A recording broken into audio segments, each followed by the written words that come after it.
Chapter 1. A green and yellow parrot, which hung in a cage outside the door, kept repeating over and over, Allez-vous-en, allez-vous-en, sapristi. He could speak a little Spanish, and also a language which nobody understood, unless it was the mockingbird that hung on the other side of the door, whistling his fluty notes out upon the breeze with maddening persistence. Mr. Pontellier, unable to read his newspaper with any degree of comfort, arose with an expression and an exclamation of disgust. He walked down the gallery and across the narrow bridges which connected the Wilburn cottages one with the other. He had been seated before the door of the main house. The parrot and the mocking-bird were the property of Madame Lebrun, and they had the right to make all the noise they wished. Mr. Pontellier had the privilege of quitting their society when they ceased to be entertained.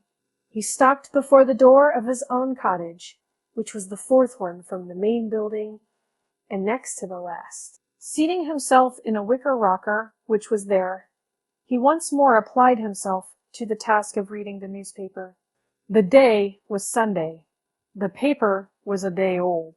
The Sunday papers had not yet reached Grand Isle. He was already acquainted with the market reports. Then he glanced restlessly over the editorials and bits of news which he had not had time to read before quitting New Orleans the day before. Mr. Pontellier wore eyeglasses. He was a man of 40, of medium height, and rather slender build. He stooped a little. His hair was brown and straight, parted on one side. His beard was neatly and closely trimmed. Once in a while, he withdrew his glance from the newspaper and looked about him. There was more noise than ever over at the house. The main building was called the house to distinguish it from the cottages. The chattering and whistling birds were still at it. Two young girls, the Furnival twins, were playing a duet from Zamper upon the piano. Madame Lebrun was bustling in and out, giving orders in a high key to a yard boy whenever she got inside the house, and directions in an equally high voice to a dining room whenever she got outside. She was a fresh, pretty woman, clad always in white, with elbow sleeves. Her starched skirts crinkled as she came and went. Farther down, before one of the cottages, a lady in black was walking demurely up and down, telling her a good many persons of the pension had gone over to the Cheniere Caminada in Beaudelet's lugger to hear mass. Some young people were out on the water oaks playing croquet. Mr. Pondellier's 2 children were there, sturdy little fellows of 4 and 5. A quadrillers followed them about with a faraway, meditative air. Mr. Pontellier finally lit a cigar and began to smoke, letting the paper drag idly from his hand. He fixed his gaze upon a white sunshade that was advancing at snail's pace from the beach. He could see it plainly between the gaunt trunks of the water oaks and across the stretch of yellow chamomile. The gulf looked far away, melting hazily into the blue of the horizon. The sunshade continued to approach slowly. Beneath its pink-lined shelter were his wife, Mrs. Pontellier, and young Robert Lebrun. When they reached the cottage, the two seated themselves with some appearance of fatigue upon the upper step of the porch, facing each other, each leaning against a supporting post. "What folly! To bathe at such an hour in such heat!" exclaimed Mr. Pontellier. He himself had taken a plunge at daylight. That was why the morning seemed long to him. "You're burnt beyond recognition," he added, looking at his wife as one looks at a valuable piece of personal property, which has suffered some damage. She held up her hands, strong, shapely hands, and surveyed them critically, drawing up her fawn sleeves above the wrists. Looking at them reminded her of her rings, which she had given to her husband before leaving for the beach. She silently reached out to him, and he, understanding, took the rings from his vest pocket and dropped him into her open palm. She slipped them upon her fingers, then clasping her knees, she looked across at Robert and began to laugh. The rings sparkled upon her fingers. He sent back an answering smile. "What is it?" asked Pontellier, looking lazily and amused from one to the other.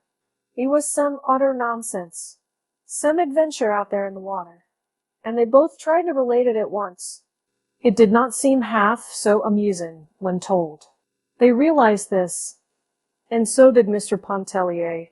He yawned and stretched himself. Then he got up, saying he had half a mind to go over to Klein's hotel and play a game of billiards. "Come go along, Lebrun," he proposed to Robert.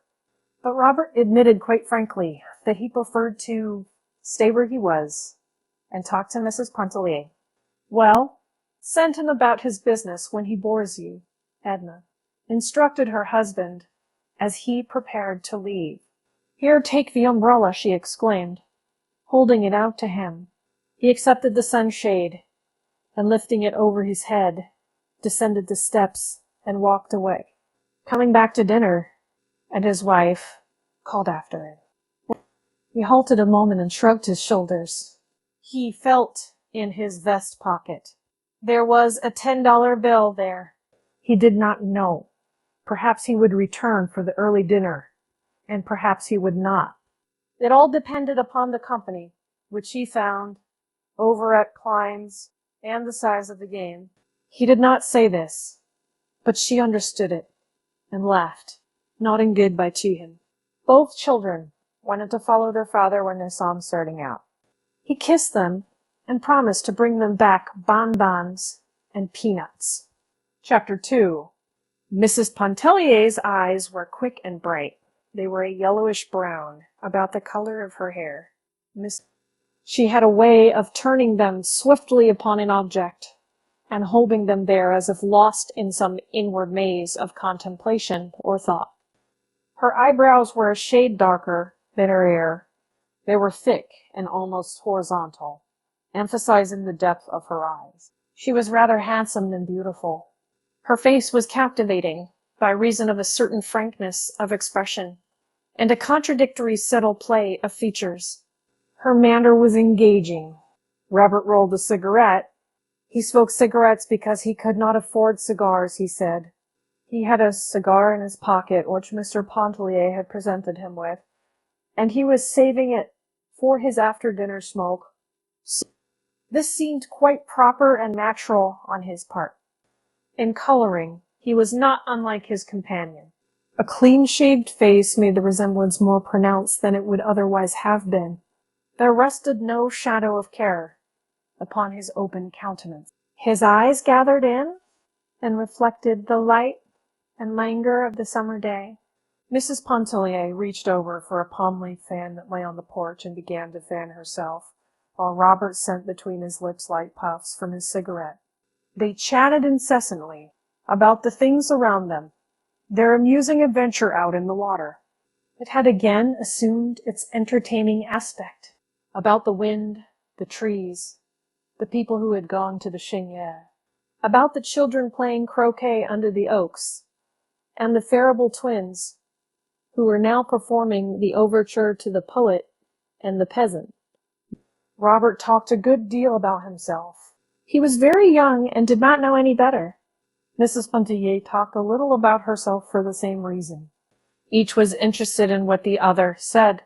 Robert spoke of his intention to go to Mexico in the autumn, where fortune awaited him. He was always intending to go to Mexico, but some way never got there.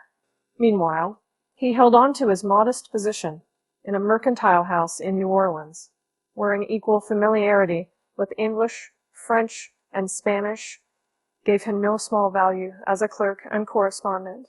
He was spending his summer vacation, as he always did, with his mother at Grand Isle. In former times, before Robert could remember, the house had been a summer luxury of the Lebrun's, a sign now flanked by its dozen or more cottages, which were always filled with exclusive visitors from the Quartier Français, that enabled Madame Lebrun to maintain the easy and comfortable existence which appeared to be her birthright.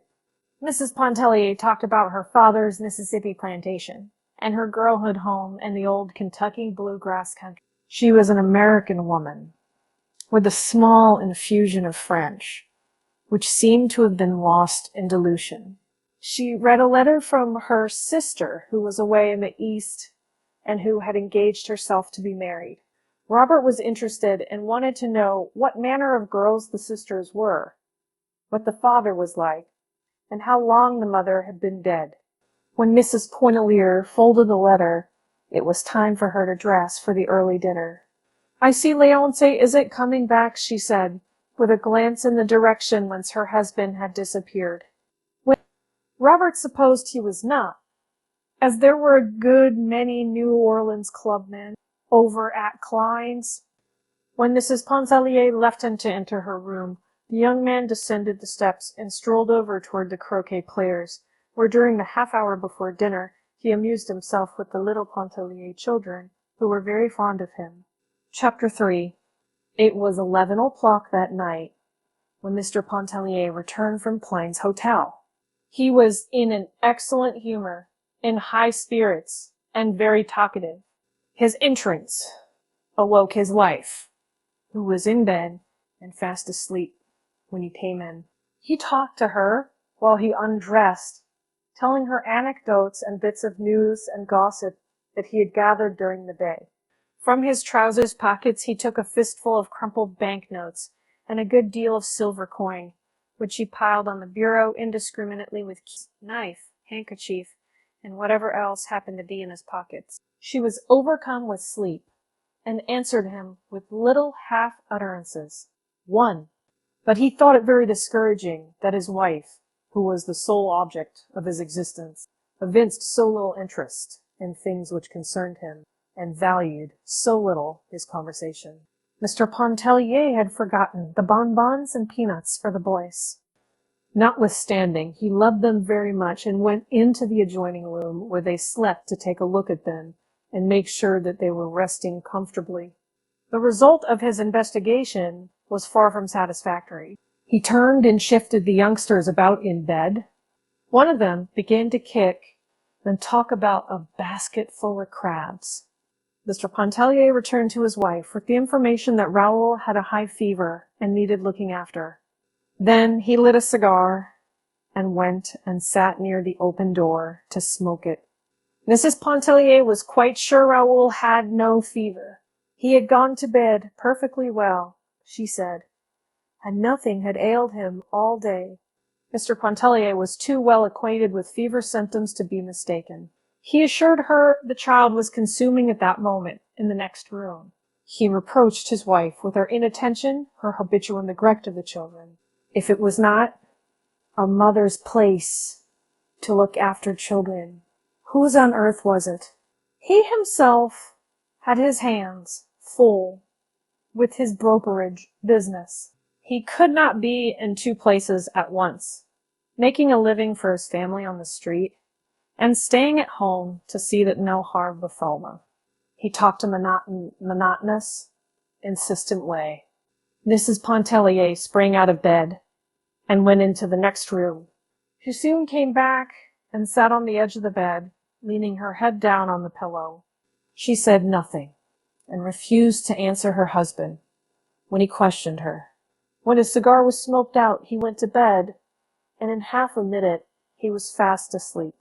Mrs. Pontellier was by that time thoroughly awake, and she began to cry a little and wiped her eyes on the sleeve of her peignoir.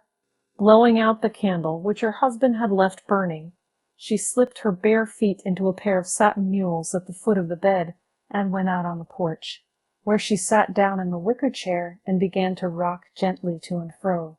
It was then past midnight. The cottages were all dark.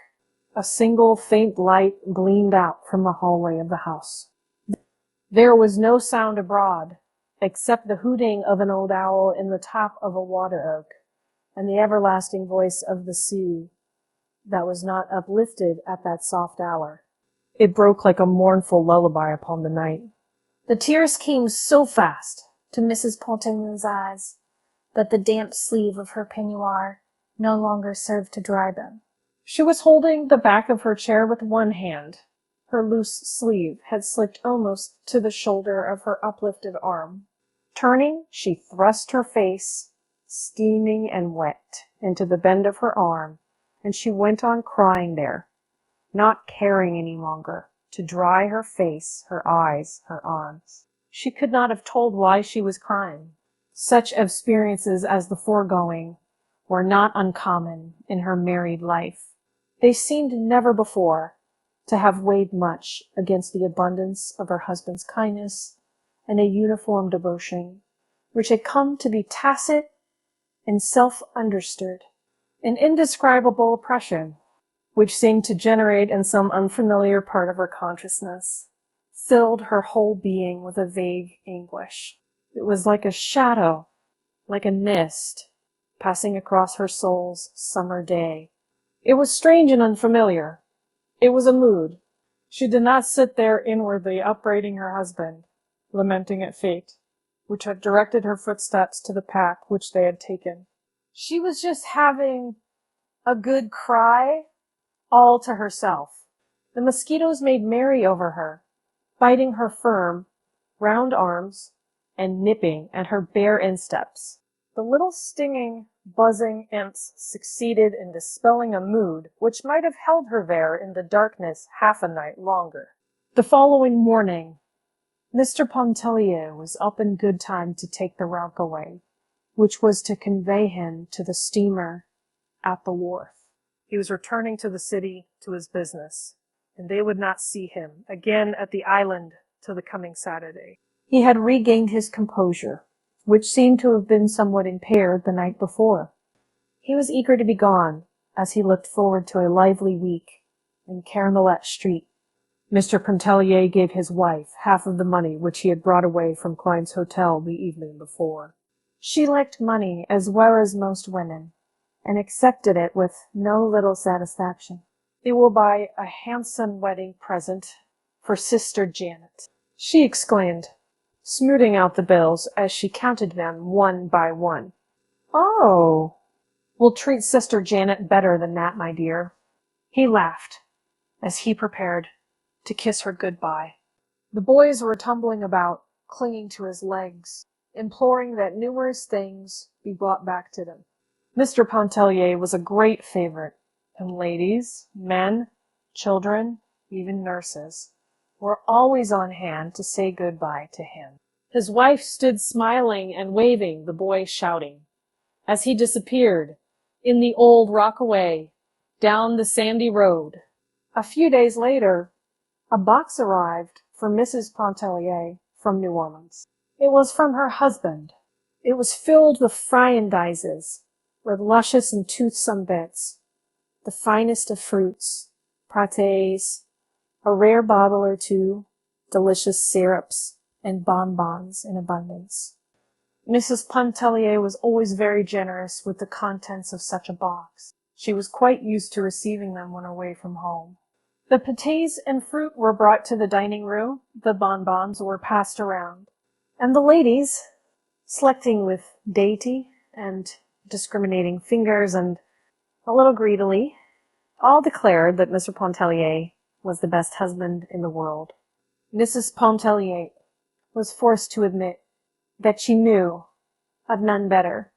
Chapter 4. It would have been a difficult matter for Mr. Pontellier to define to his own satisfaction, or anyone else's, wherein his wife failed in her duty toward their children. It was something which he felt rather than perceived, and he never voiced the feeling without subsequent regret and ample atonement. If one of the little Pontellier boys took a tumble whilst at play, he was not apt to rush crying to his mother's arms for comfort. He would more likely pick himself up, wipe the water out of his eyes and the sand out of his mouth, and go on playing.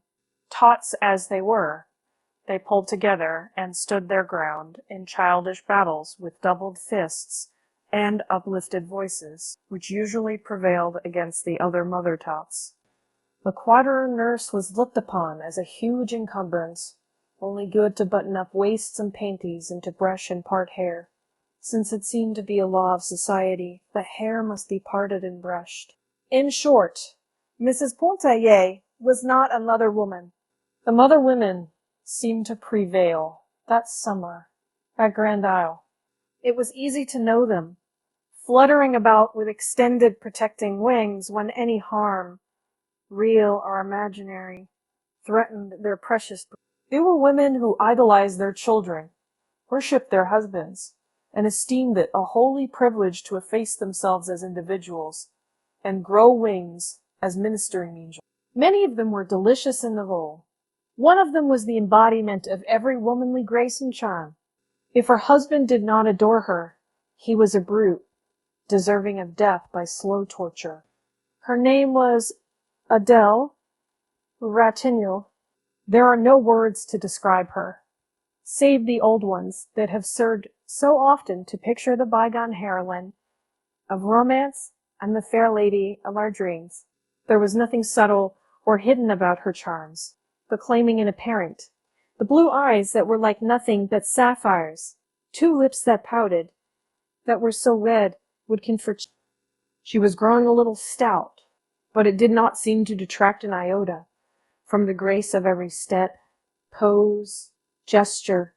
One would not have wanted her white neck a mite less full, or her beautiful arms more slender. Never were hands more exquisite than hers, and it is a joy to look at them when she threaded her needle, or adjusted her gold thimble to her taper middle finger, as she sewed away on the little night drawers or fashioned a bodice or a bed. Madame Ratignolle was very fond of Mrs. Pontellier, and often she took her sewing and went over to sit with her in the afternoons. He was sitting there, the afternoon of the day. The box arrived from New Orleans. She had possession of the rocker, and she was busily engaged in sewing upon a diminutive pair of night drawers. She had brought the pattern of the drawers from Mrs. Pontellier to cut out, a marvel of construction, fashioned to enclose a baby's body so effectually, but only two small eyes might look out from the garment, like an Eskimo's. They were designed for winter wear when treacherous draughts came down chimneys, and insidious currents of deadly cold found their way through keyholes. Mrs. Pontellier's mind was quite at rest concerning the present material needs of her children, and she could not see the use of anticipating and making winter night garments the subject of her summer meditations. But she did not want to appear unamiable and uninterested, so she had brought forth newspapers, which she spread upon the floor of the gallery, and under Madame Ratignolle's directions she had cut a pattern of the impervious garment. Robert was there, seated as he had been the Sunday before, and Miss Pontellier also occupied her former position on the upper step, leaning listlessly against the post. Beside her was a box of bonbons which she held out at intervals to Madame Ratignolle. That lady seemed at a loss to make a selection, but finally settled upon a stick of nougat, wondering if it were not too rich, whether it could possibly hurt her. Madame Ratignolle had been married 7 years. About every 2 years she had a baby. At that time she had 3 babies, and was beginning to think of a 4th one.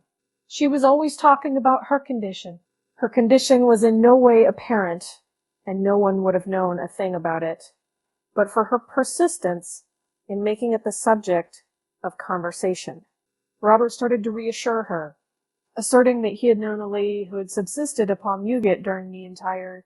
Seeing the color mount into Mrs. Pontellier's face, he checked himself and changed the subject.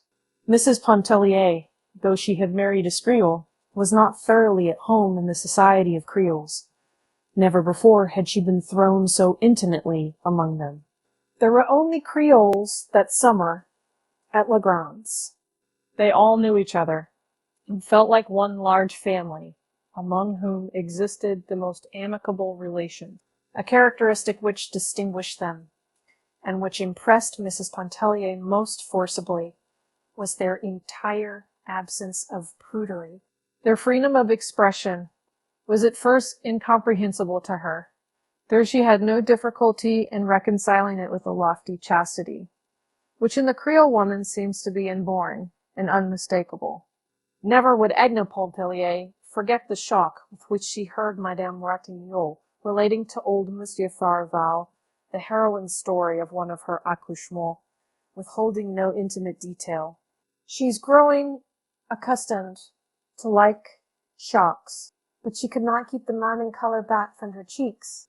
And oftener than once her coming had to interrupt the droll story, with which Robert was entertaining some amused group of married women.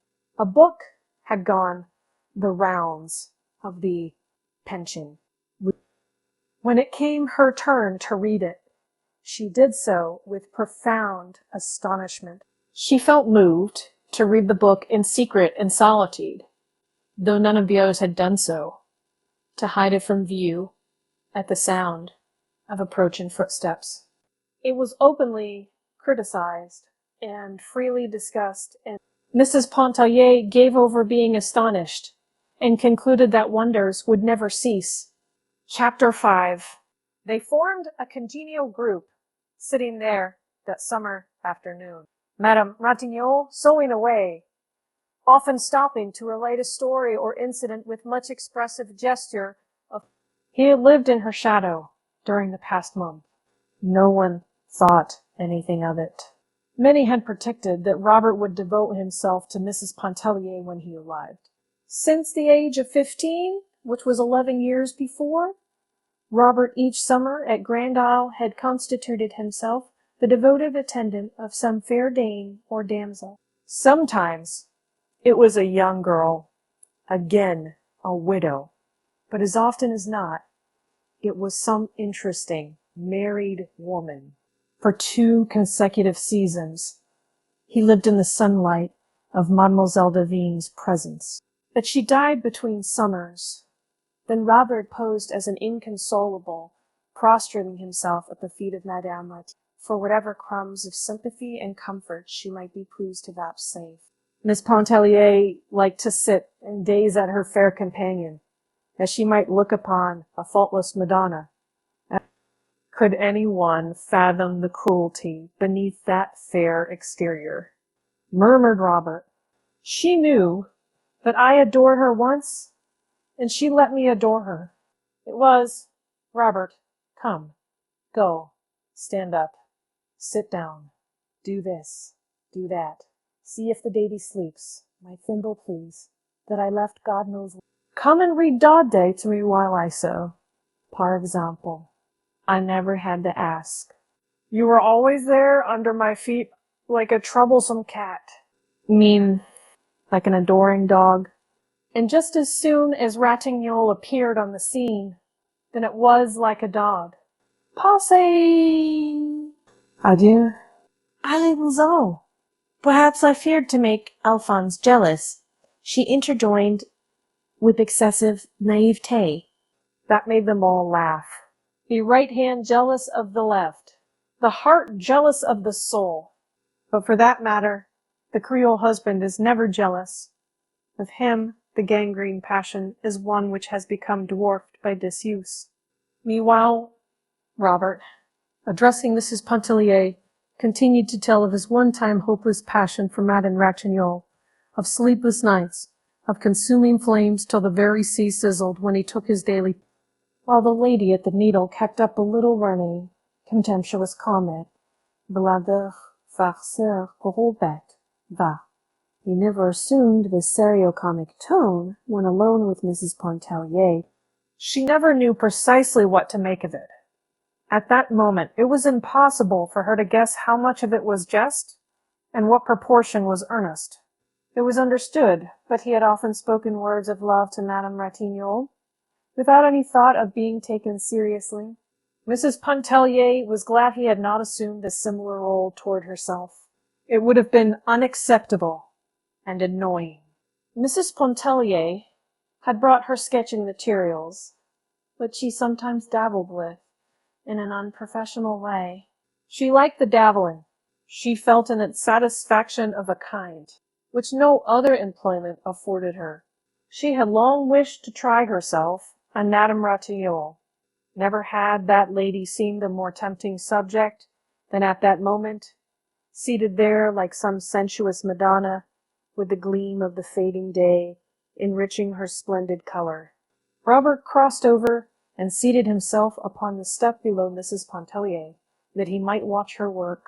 She handled her brushes with a certain ease and freedom, which came not from long and close acquaintance with them, but from a natural aptitude. Robert followed her work with close attention, giving forth little ejaculatory expressions of appreciation in French, which he addressed to Madame Ratignolle. Mais ce n'est pas mal. Elle s'y connaît. Elle est of force, oui. During his oblivious attention, he once quietly rested his head against Mrs. Pontellier's arm. As gently, she repulsed him. Once again, he repeated the offense.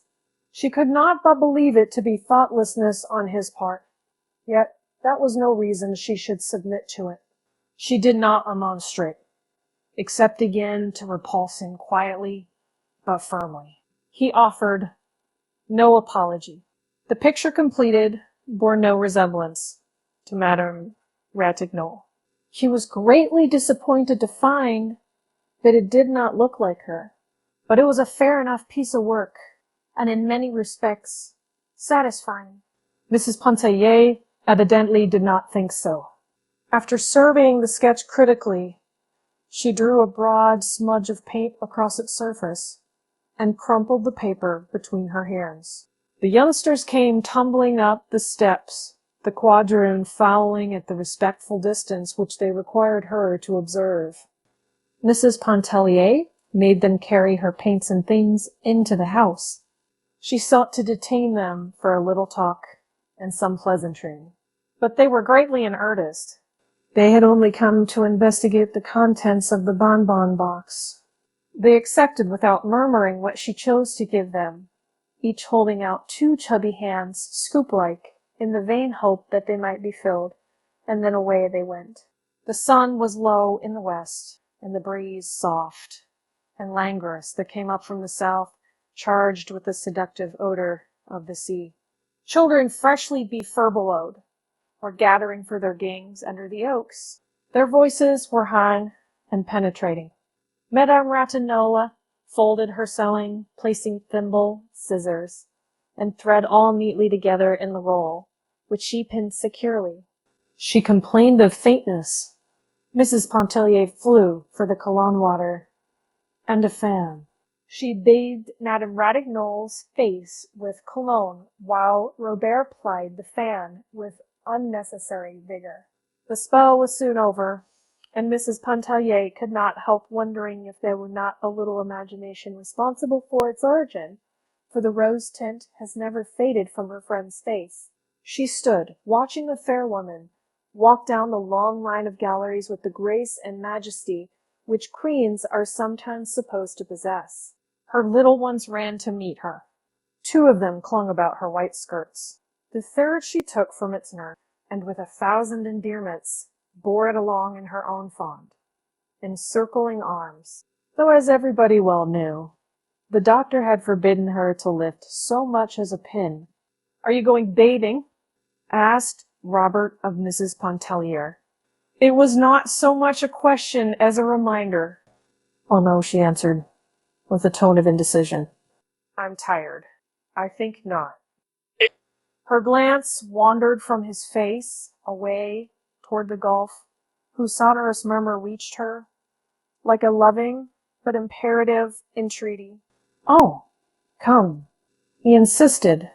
"You mustn't miss your bath. Come on. The water must be delicious. It will not hurt you. Come." He reached up for her big, rough straw hat that hung on a peg outside the door, and put it on her head. They descended the steps and walked away together toward the beach. The sun was low in the west, and the breeze was soft and warm.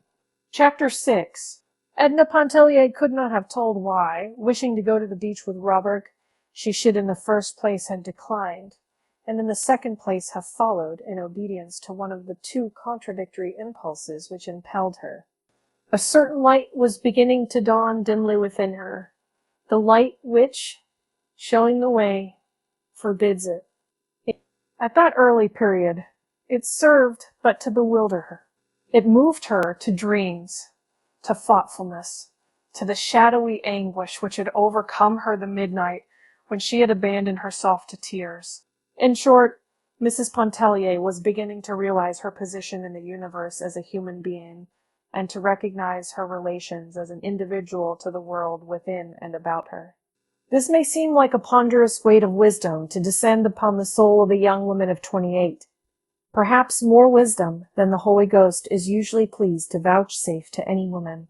But the beginning of things, of a world especially, is necessarily vague, tangled, chaotic, and exceedingly disturbing. How few of us ever emerge from such beginning? How many souls perish in its tumult? The voice of the sea is seductive, never ceasing, whispering, clamoring, murmuring, inviting the soul to wander for a spell in abysses of solitude, to lose itself in mazes of inward contemplation. The voice of the sea speaks to the soul. The touch of the sea is sensuous, enfolding the body in its soft, close embrace. Chapter 7. Mrs. Pontellier was not a woman given to confidences, a characteristic hitherto contrary to her nature. Even as a child, she had lived her own small life all within herself. At a very early period, she had apprehended, instinctively, the dual life, that outward existence which conforms, the inward life which questions. So, that summer at Grand Isle, she began to loosen a little the mantle of reserve that had always enveloped her.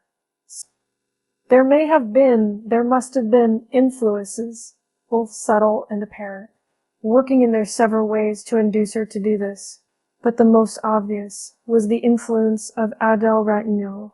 The excessive physical charm of the Creole had first attracted her, for Edna had a sensuous susceptibility to duty, and the candor of the woman's whole existence, which everyone might read, and which formed so striking a contrast to her own habitual reserve.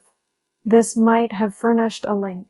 Who can tell what metals the gods use in forging the subtle bond, which we call sympathy, which we might as well call love?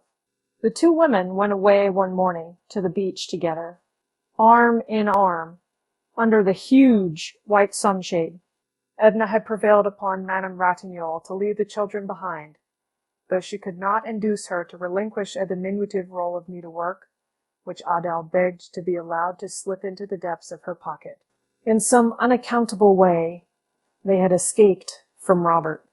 The walk to the beach was no inconsiderable one, consisting as it did of a long, sandy path, upon which a sporadic and tangled growth that bordered it on either side made frequent and unexpected inroads. There were acres of yellow chamomile reaching out on either hand. Further away still, vegetable gardens abounded, with frequent small plantations of orange or lemon trees intervening. The dark green clusters glistened from afar in the sun. The living were both of goodly height, Madame Ratignolle possessing the more feminine and matronly figure. The charm of Edna Pontellier's physique stole insensibly upon you. The lines of her body were long, clean, and symmetrical. It was a body which occasionally fell into splendid poses. There was no suggestion of the trim, stereotyped fashion plate about it. A casual and indiscriminating observer, in passing, might not cast a second glance upon the figure. But with more feeling and discernment, he would have recognized the noble beauty of its modeling, and the graceful severity of poise and movement, which made Edna Pontellier different from the crowd. She wore a cool muslin that morning, white, with a waving vertical line of brown running through it. Also a white linen collar, and a big straw hat which she had taken from the peg outside the door. The hat rested anyway on her yellow-brown hair that waved a little, was heavy, and clung close to her head. Madame Ratignolle, more careful of her complexion, had twined a gauze veil about her head. She wore dogskin gloves with gauntlets that protected her wrists. She was dressed in pure white, with the fluffiness of ruffles that became her. The draperies and fluttering things which she wore suited her rich, luxuriant beauty as a greater severity of line could not have done.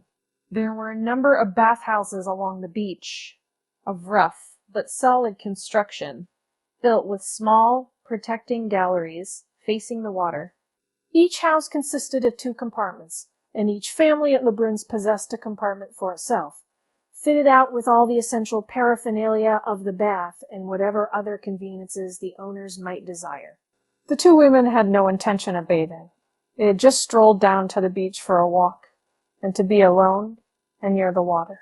The Pontellier and Ratignolle compartments adjoined one another under the same roof. Mrs. Pontellier had brought down her key through force of habit. Unlocking the door of her bathroom, she went inside, and soon emerged, bringing a rug, which she spread upon the floor of the gallery, and 2 huge hair pillows covered with crash, which she placed against the front of the building. The 2 seated themselves there, in the shade of the porch, side by side, with their backs against the pillows and their feet extended. Madame Ratignolle removed her veil, wiped her face with a rather delicate handkerchief, and fanned herself with the fan which she always carried suspended somewhere about her person by a long, narrow ribbon. Edna removed her collar and opened her dress at the throat. She took the fan from Madame Ratignolle and began to fan both herself and her companion. It was very warm, and for a while they did nothing but exchange remarks about the heat, the sun, the glare. But there was a breeze blowing, a choppy, stiff wind that whipped the water into froth. It fluttered the skirts of the 2 women and kept them for a while engaged in adjusting, readjusting, tucking in, securing hairpins and hat pins. A few persons were sporting some distance away in the water. The beach was very still of human sound at that hour. The lady in black was reading her morning devotions on the porch of the neighboring bathhouse. 2 young lovers were exchanging their hearts, yearnings beneath the children's tent, which they had found unoccupied. Edna Pontellier, casting her eyes about, had finally kept them at rest upon the sea. The day was clear and carried the gaze out as far as the blue sky went. There were a few white clouds suspended idly over the horizon.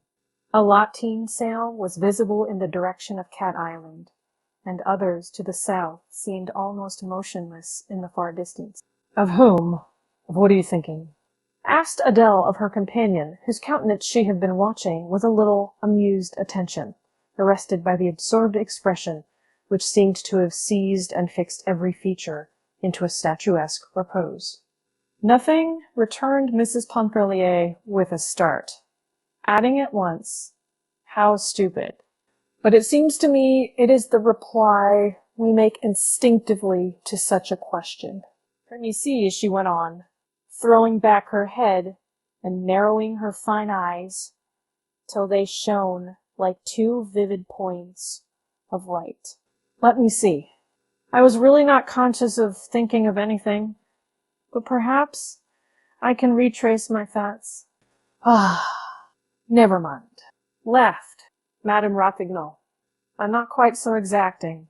I will let you off this time. It is really too hot to think, especially to think about thinking.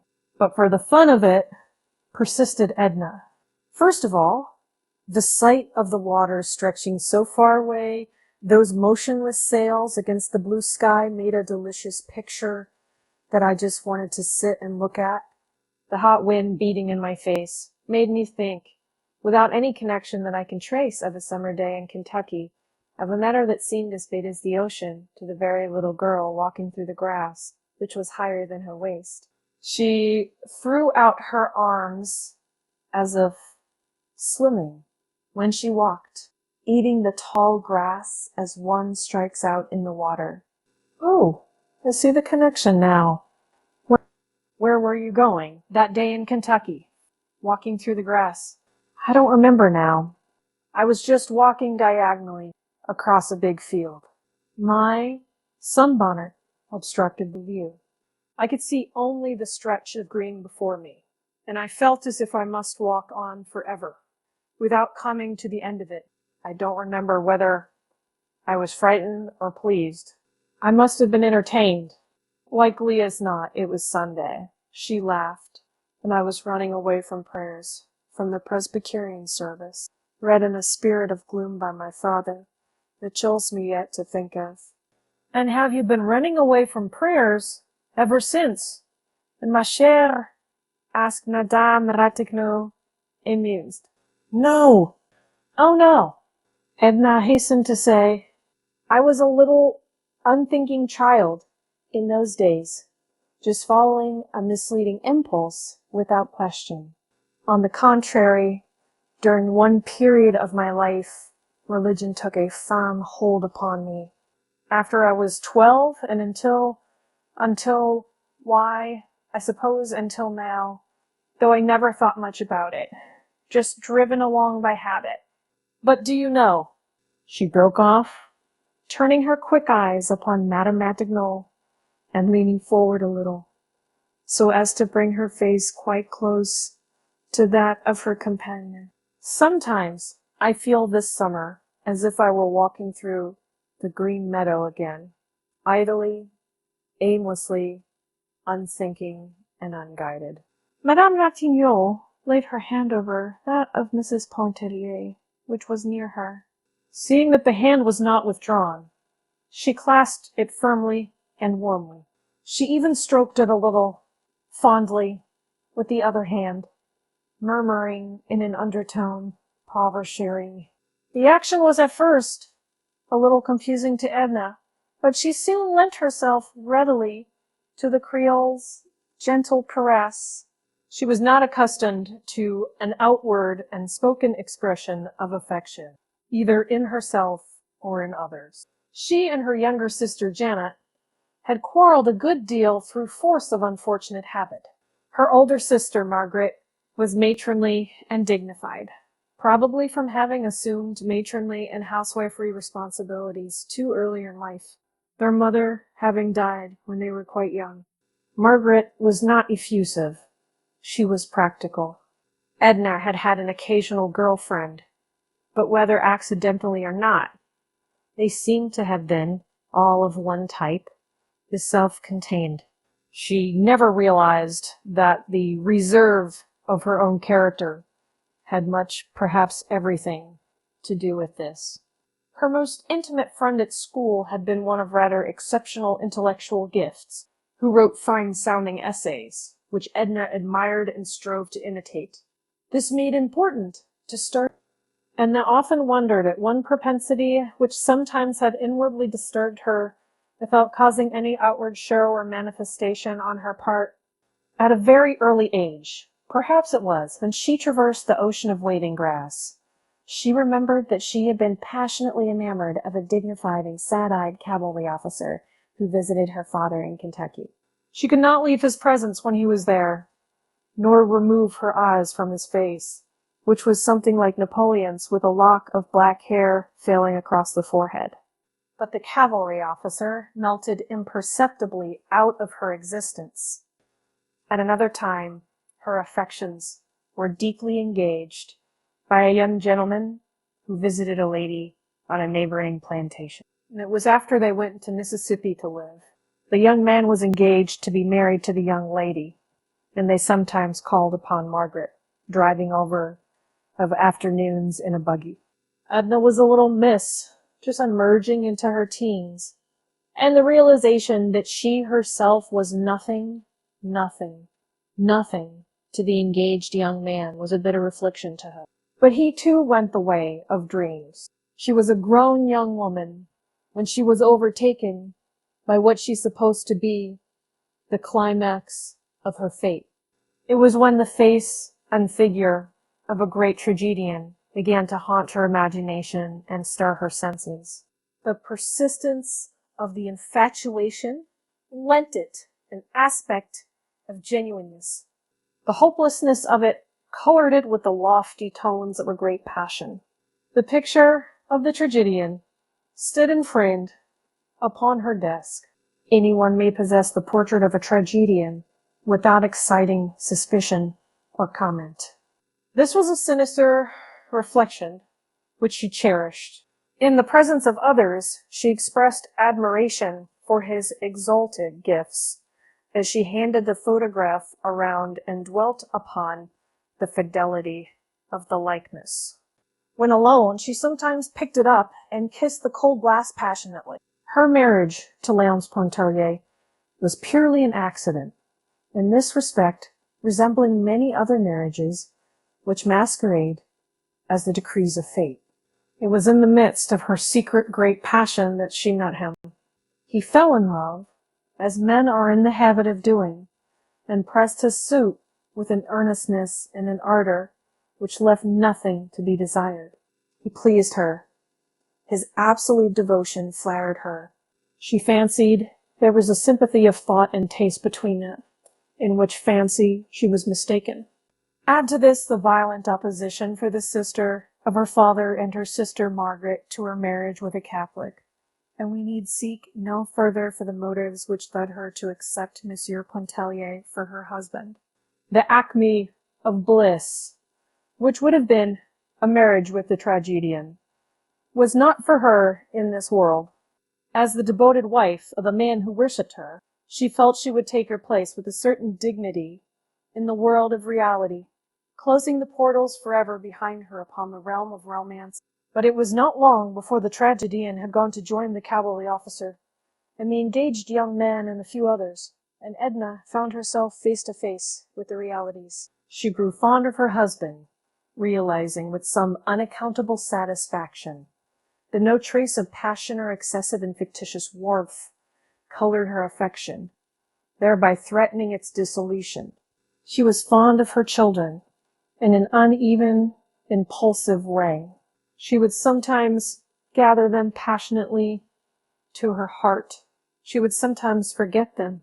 The year before, they had spent part of the summer with their grandmother Pontellier in Iberville, feeling secure regarding their happiness and welfare. She did not miss them except with an occasional intense longing. Their absence was a sort of relief, though she did not admit this, even to herself. It seemed to free her of a responsibility which she had blindly assumed, and for which fate had not fitted her. Edna did not reveal so much as all this to Madame Ratignolle that summer day when they sat with faces turned to the sea. But a good part of it escaped her. She had put her head down on Madame Ratignolle's shoulder. She was flushed and felt intoxicated at the sound of her own voice and the unaccustomed taste of candy. It muddled her like wine, or like a first breath of freedom. There was the sound of approaching voices. It was Robert, surrounded by a troop of children, searching for them. The two little Pontelliers were with him, and he happily carried Madame Ratignolle's little girl in his arms. There were other children beside, and two nursemaids followed, looking disagreeable and resigned. The women at once rose and began to shake out their draperies and relax their muscles. Mrs. Pontellier threw the cushions and rug into the bath-house. The children all scampered off to the awning, and they stood there in a line, gazing upon the intruding lovers, still exchanging their vows and sighs. The lovers got up, with only a silent protest, and walked slowly away somewhere else. The children possessed themselves of the tent, and Mrs. Pontellier went over to join them. Madame Ratignolle begged Robert to accompany her to the house.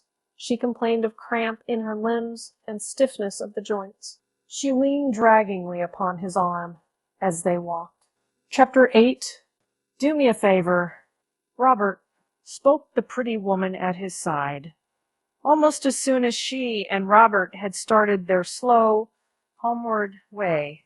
She looked up in his face, leaning on his arm, beneath the encircling shadow of the umbrella, which he had lifted. Granted, as many as you like, he returned, glancing down into her eyes that were full of thoughtfulness and some speculation. I only ask for one. Let Mrs. Pontellier alone. He exclaimed with a sudden boyish laugh. Beyond voilà que Madame Ratignolle is jealous. Nonsense. I'm in earnest. I mean what I say. Let Mrs. Pontellier alone. Why? He asked himself, growing serious at his companion's solicitation. She's not one of us. She is not like us.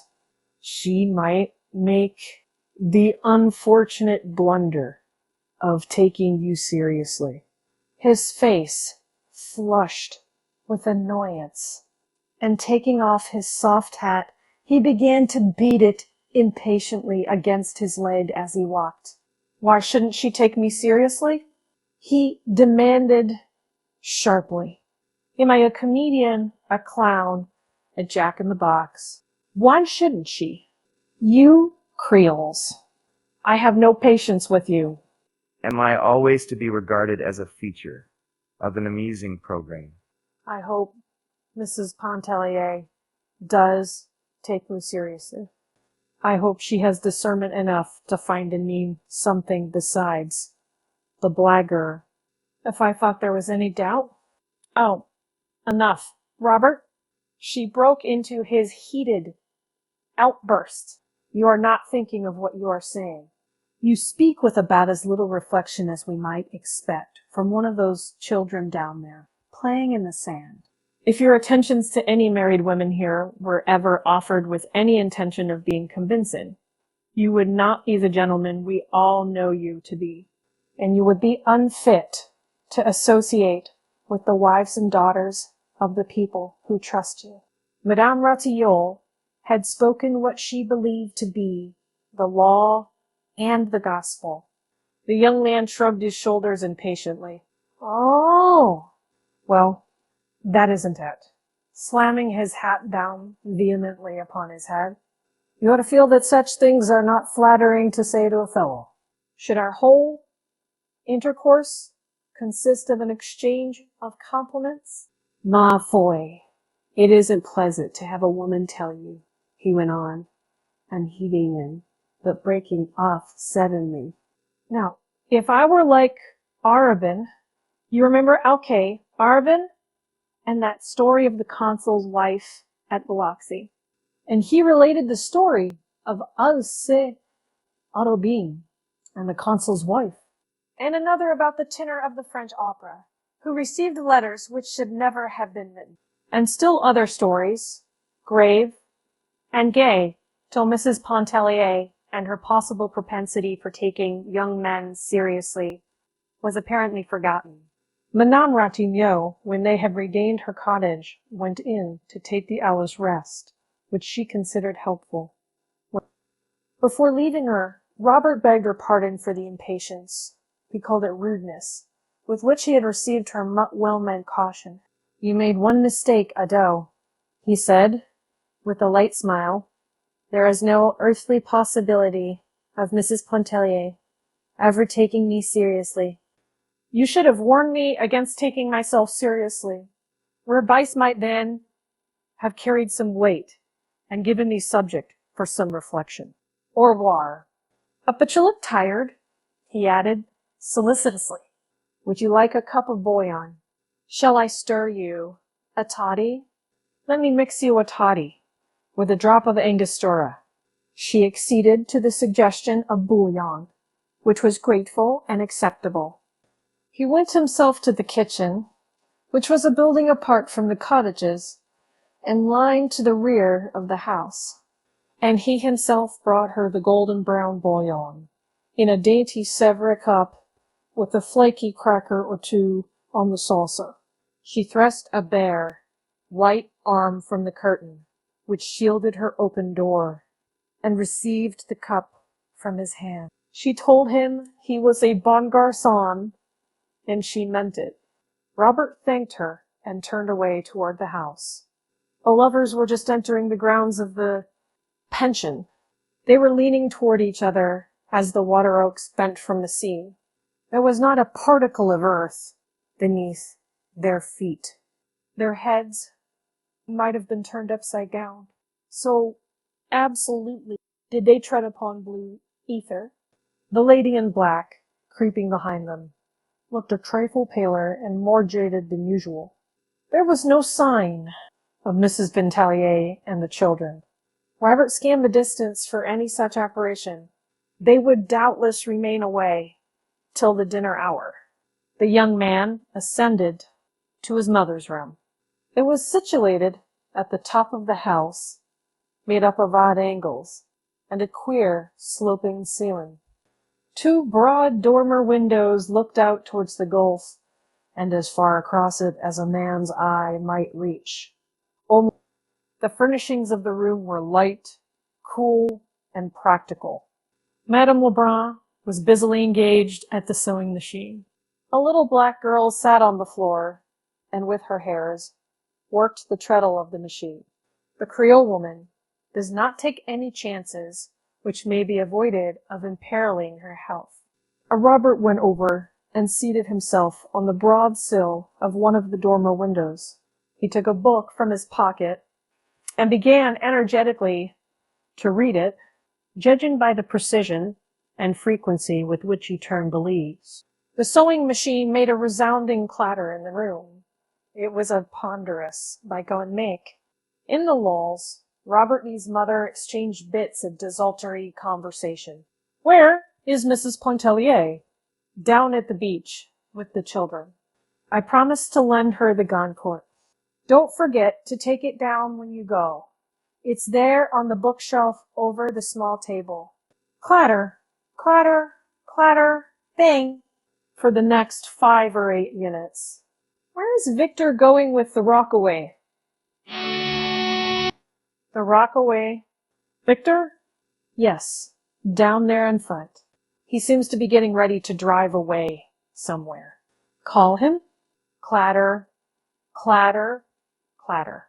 Robert uttered a shrill, piercing whistle, which might have been heard back at the wharf. He won't look up. Madame Lebrun flew to the window. She called Victor.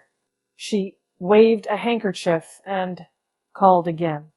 The young fellow below got into the vehicle and started the horse off at a gallop. Madame Lebrun went back to the machine, crimson with annoyance.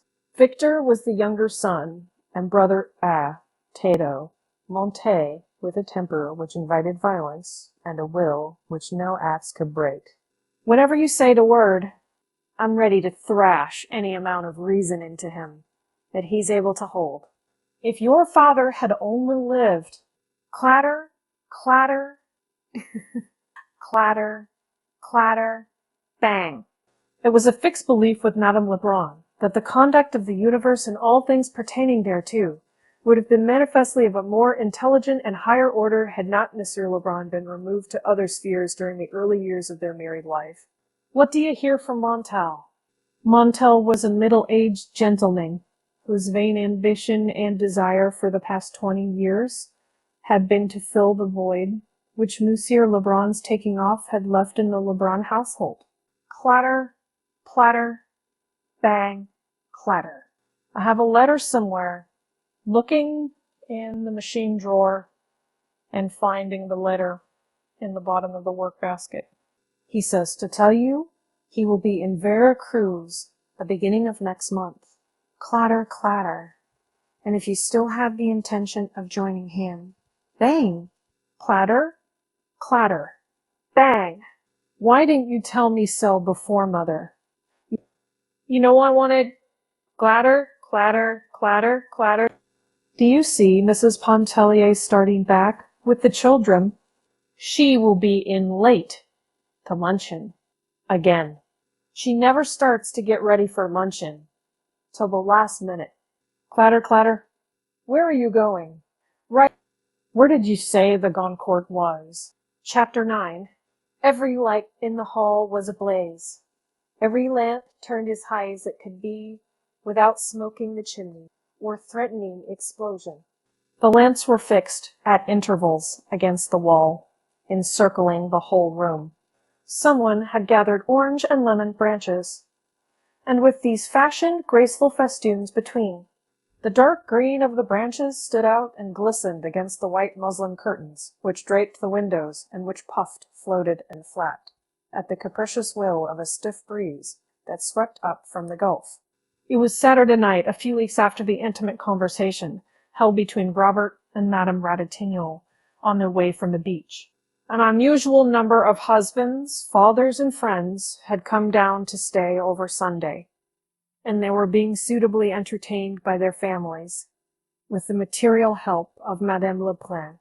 Dining tables had all been removed to one end of the hall, and the chairs ranged about in rows and in clusters.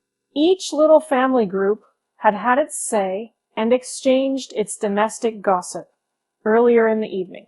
There was now an apparent disposition to relax, to widen the circle of confidences, and give a more general tone to the conversation.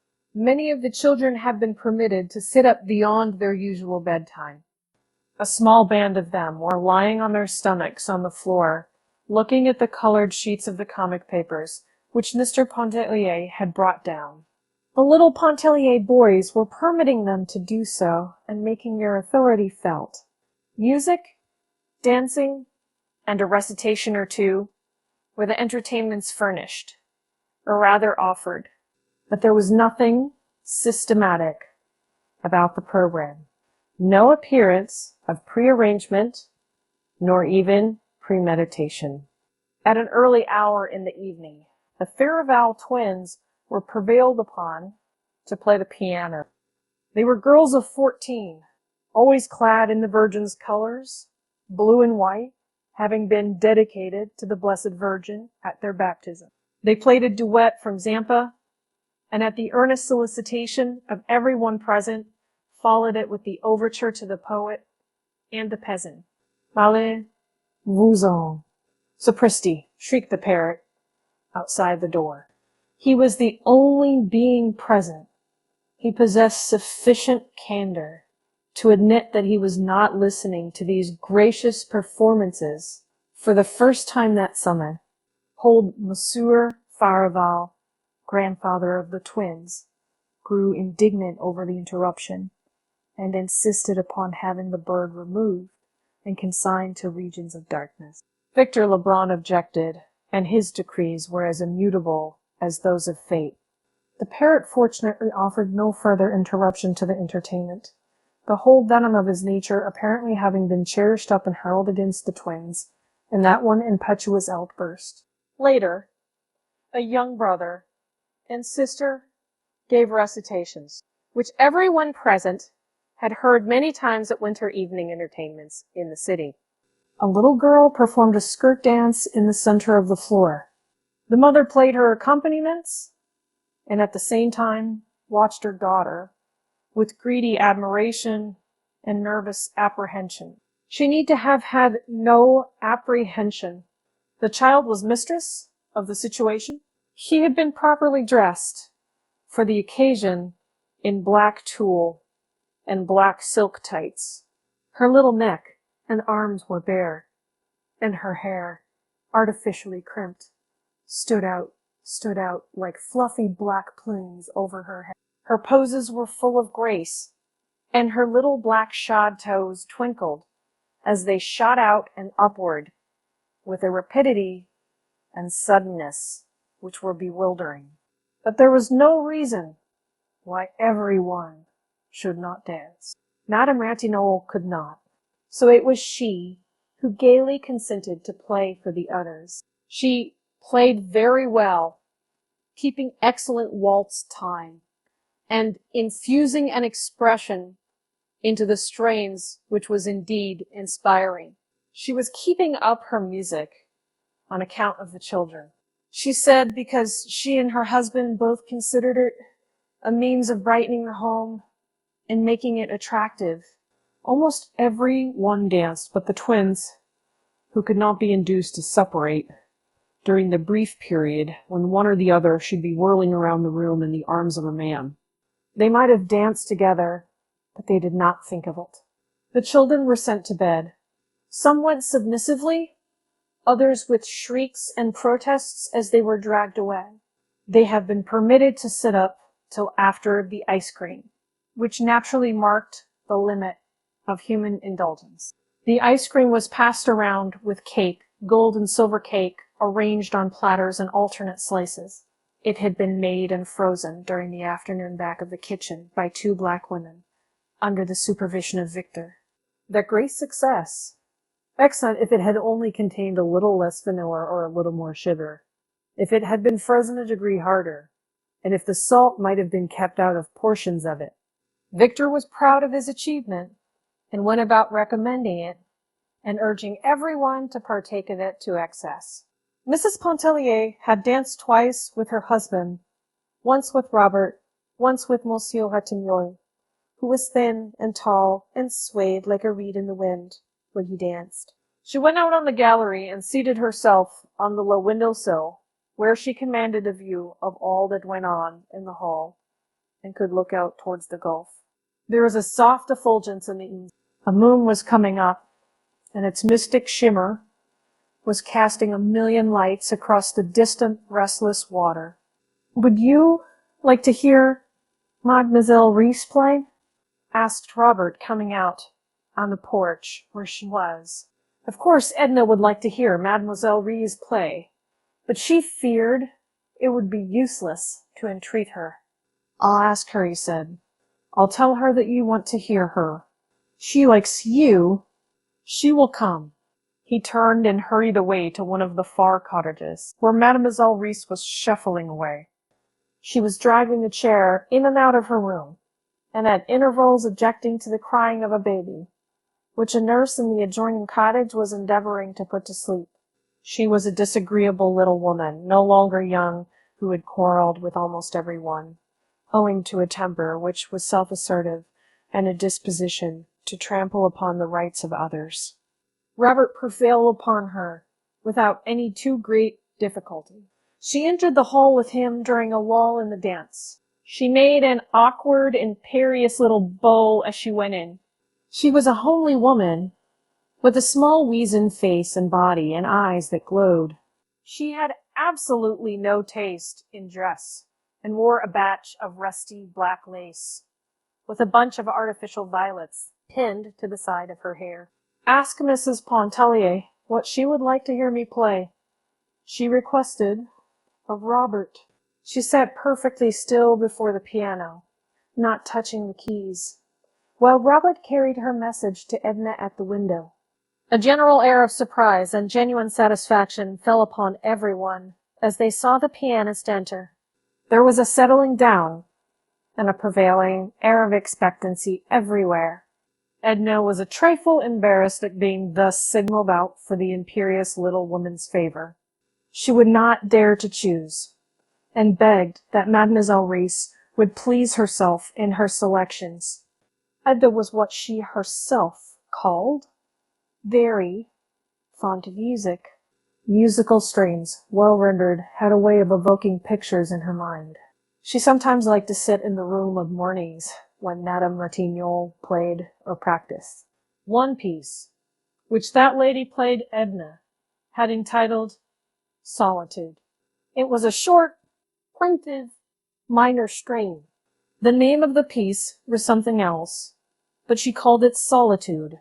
When she heard it, there came before her imagination the figure of a man standing beside a desolate rock on the seashore.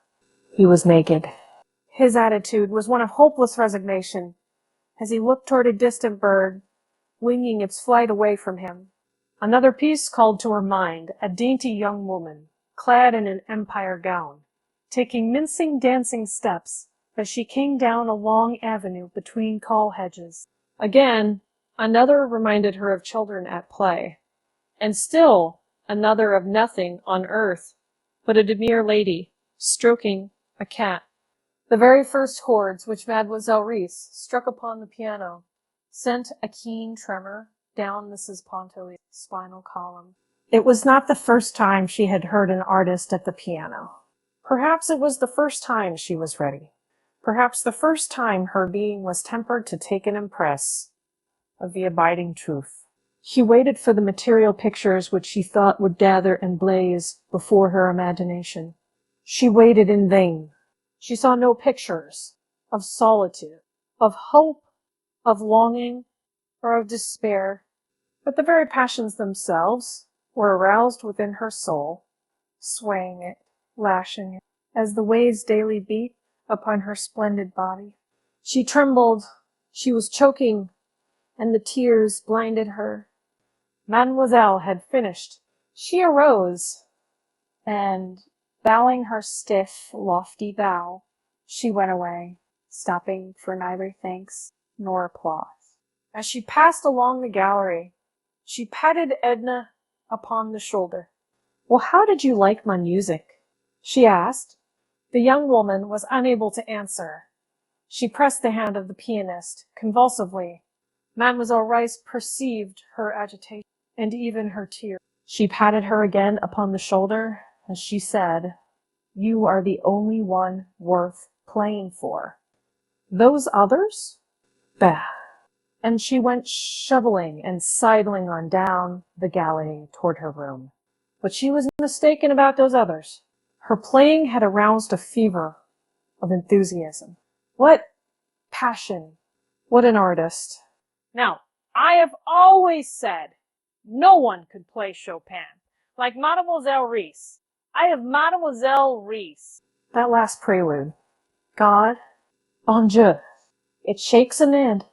It was growing late, and there was a general disposition to disband. But someone, perhaps it was Robert, thought of a bath at that mystic hour and under that mystic moon. Chapter 10. At all events, Robert proposed it, and there was not a dissenting voice. There was not one, but was ready to follow when he led the way. He did not lead the way, however, he directed the way, and he himself loitered behind with the lovers, who had betrayed a disposition to linger and hold themselves apart. He walked between them, whether with malicious or mischievous intent, was not wholly clear, even to himself. The Pontellier and Ratignolles walked ahead, the women leaning upon the arms of their husbands. Edna could hear Robert's voice behind them, and could sometimes hear what he said. She wondered why he did not join them. It was unlike him not to.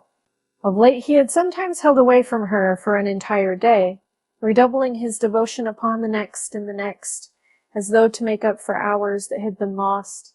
She missed him the days when some pretext served to take him away from her, just as one misses the sun on a cloudy day, without having thought much about the sun when it was shining.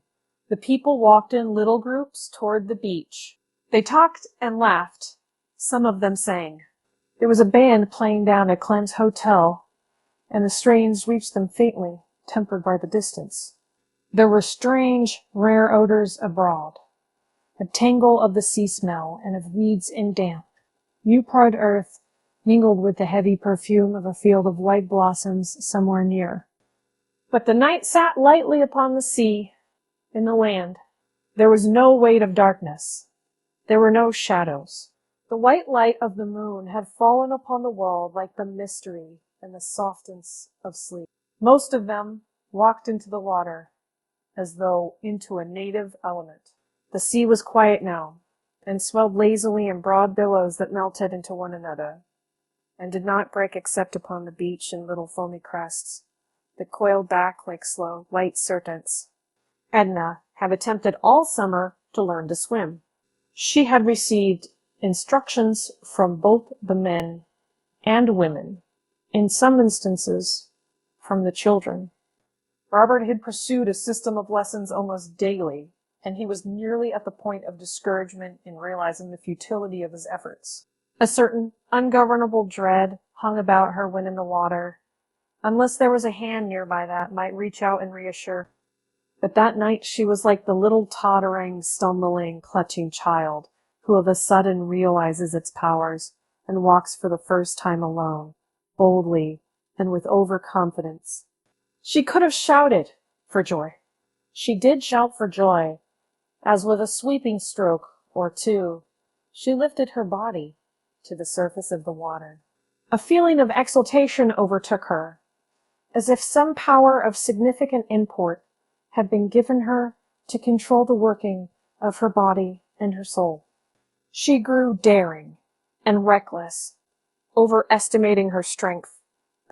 She wanted to swim far out, where no woman had swum before.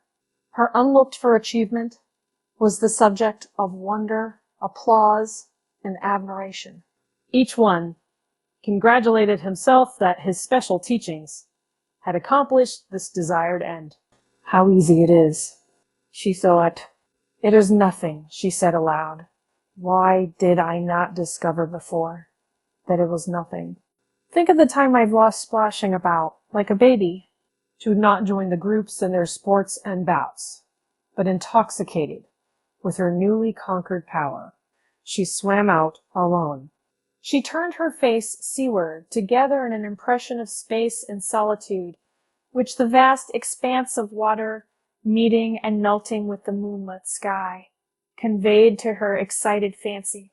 As she swam, she seemed to be reaching out for the unlimited in which to lose herself.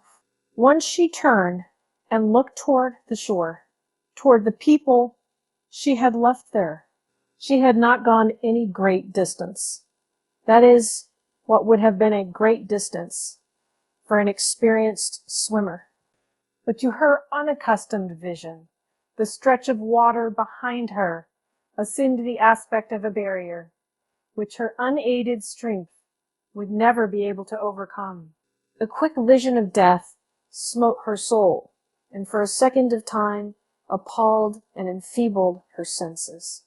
But by an effort, she rallied her staggering faculties and managed to regain the land. She made no mention of her encounter with death and her flash of terror, except to say to her husband, "I thought I should have perished out there alone."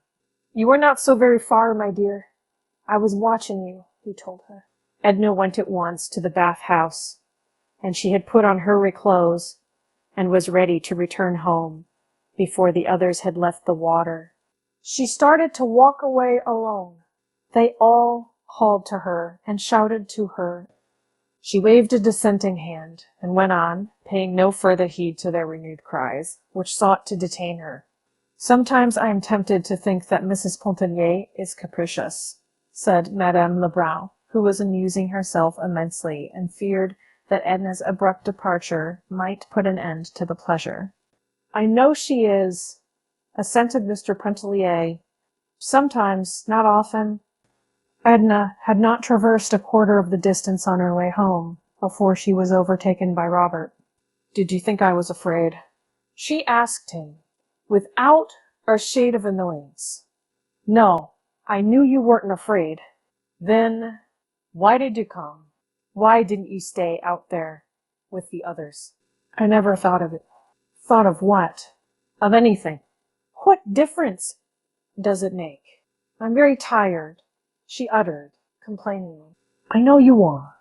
You don't know anything about it. Why should you know? I never was so exhausted in my life. But it isn't unpleasant. 1,000 emotions has swept through me tonight. I don't comprehend half of them. Don't mind what I'm saying. I'm just thinking aloud. I wonder if I shall ever be stirred again, as Mademoiselle Reisz's playing moved me to many. I wonder if any night on earth will ever again be like this one. It is like a night in a dream. The people about me are like some uncanny, half-human beings. There must be spirits abroad tonight." "There are," whispered Robert. "Didn't you know this was the 28th of August?" "The 28th of August?" "Yes." "On the 28th of August, at the hour of midnight, and if the moon is shining, the moon must be shining, a spirit that has haunted these shores for ages rises up from the gulf. With its own penetrating vision, the spirit seeks some one mortal, worthy to hold him company, worthy of being exalted for a few hours, into realms of the semi-celestial. His search has always hitherto been fruitless, and he has sunk back, disheartened, into the sea. But tonight he found Mrs. Pontellier. Perhaps He will never wholly release her from the spell. Perhaps she will never again suffer, a poor, unworthy earthling, to walk in the shadow of her divine presence. Don't banter me, she said, wounded at what appeared to be his flippancy. He did not mind the entreaty, but the tone, with its delicate note of pathos, was like a reproach. He could not explain. He could not tell her that he had penetrated her mood and understood. He said nothing except to offer her his arm, for by her own admission, she was exhausted. She had been walking alone, with her arms hanging limp, letting her white skirts trail along the dewy path. She took his arm, but she did not lean upon it. She let her hand lie listlessly, as though her thoughts were elsewhere, somewhere in advance of her body, and she was striving to overtake them. Robert assisted her into the hammock, which swung from the post before her door up to the trunk of a tree. Will you stay out here and wait for Mr. Pontellier? Who, he asked. I'll stay out here. Good night. Shall I get you a pillow? There's one here, she said, feeling about, for they were in the shadow. It must be soiled. The children had been tumbling it about. No matter. And having discovered the pillow, she adjusted it beneath her head. She extended herself in the hammock with a deep breath of relief. She was not a supercilious or an over-dainty woman. She was not much given to reclining in the hammock. When she did so, it was with no cat-like suggestion of voluptuous ease, but with a beneficent repose which seemed to invade her whole body. Shall I stay with you till Mr. Pontellier comes? Asked Robert, seating himself on the outer edge of one of the steps and taking hold of the hammock rope, which was fastened to the post. If you wish. Don't swing the hammock. Will you get my white shawl which I left on the window sill over at the house? Are you chilly? No, that I shall be presently. Presently? He laughed. Do you know what time it is? How long are you going to stay out here? I don't know. Will you get the shawl? Of course I will, he said, rising. He went over to the house, walking along the grass. She watched his figure pass in and out of the strips of moonlight. It was past midnight. It was very quiet. When he returned with the shawl, she took it and kept it in her hand. She did not put it around her. Did you say I should stay till Mr. Pontellier came back? I said you might if you wished to. He seated himself again and rolled a cigarette, which he smoked in silence. Neither did Mrs. Pontellier speak. No multitude of words could have been more significant than those moments of silence, or more pregnant with the first felt throbbings of desire. When the voices were heard approaching, Robert said, "Good night." She did not answer him. He thought she was asleep. Again, she watched his figure pass in and out of the strips of moonlight as he walked away. And talk about, what are you doing out here, Edna? I thought I should find you in bed, said her husband, when he discovered her lying there. He had walked up with Madame Lebrun and left her at the house. His wife did not reply. Are you asleep? He asked, bending down close to look at her. No. Her eyes gleamed bright and intense, with no sleepy shadows, as they looked into his. You know it's past 1 o'clock.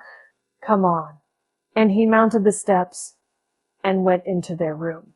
Edna called Mr. Pontellier from within. After a few moments had gone by. Don't wait for me, she answered. He thrust his head through the door.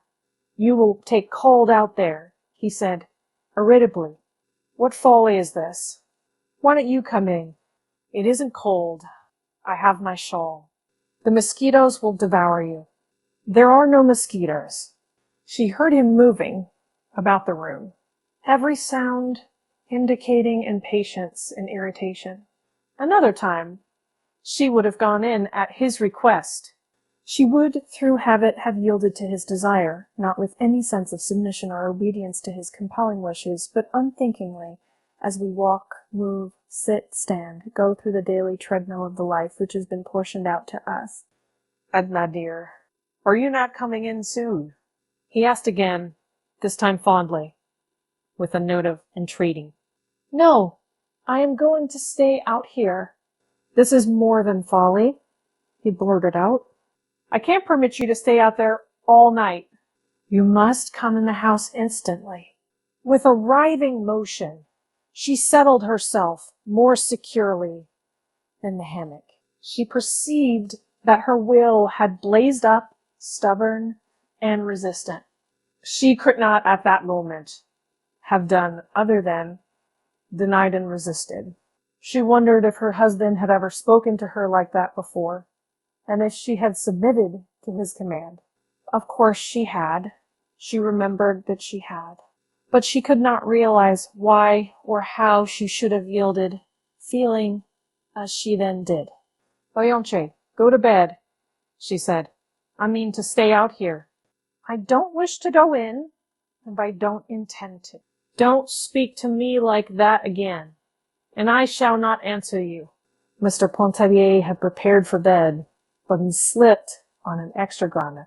He opened the bottle of wine, of which he kept a small and select supply in a buffet of his own. He drank a glass of the wine, and went out on the gallery and offered a glass to his wife. She did not wish any. He drew up the rocker, hoisted his slippered feet on the rail, and proceeded to smoke a cigar. He smoked 2 cigars, then he went inside and drank another glass of wine. Mrs. Pontellier again declined to accept the glass when it was offered to her.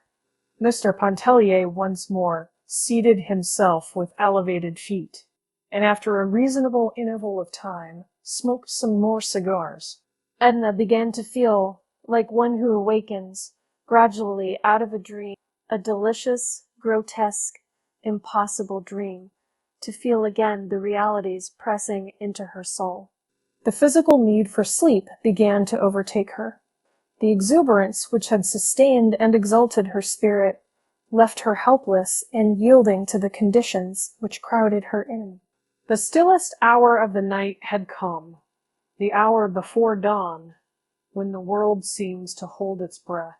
The moon hung low and had turned from silver to copper in the sleeping sky. The old owl no longer hooted, and the water oaks had ceased to moan as they bent their heads.